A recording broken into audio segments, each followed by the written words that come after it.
Hello and welcome to Taddy Brothers. We're here to talk about our Furrion bracket that's made right here in the USA.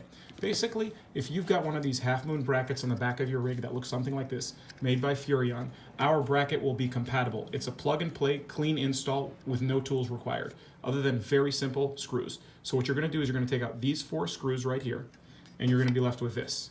Then you're going to simply put our bracket on top like that. You're going to put in those same 4 screws, and you're done. You've got this nice, clean look. And on this mount, you can mount any of our cameras. All Taddy Brothers cameras are compatible, including our double box camera, which means you can have 2 lenses here, not just 1. Also, what you're going to have coming out of this Furrion bracket is you're going to have this power supply. What we're going to give you is this adapter, and this adapter plugs in and makes that power supply compatible with all of our cameras. So again, you don't have to cut any wires or do anything. It'll simply plug right into our camera. Also, this will work as an observation camera, so you can use it for driving down the road and changing lanes. Thank you for watching.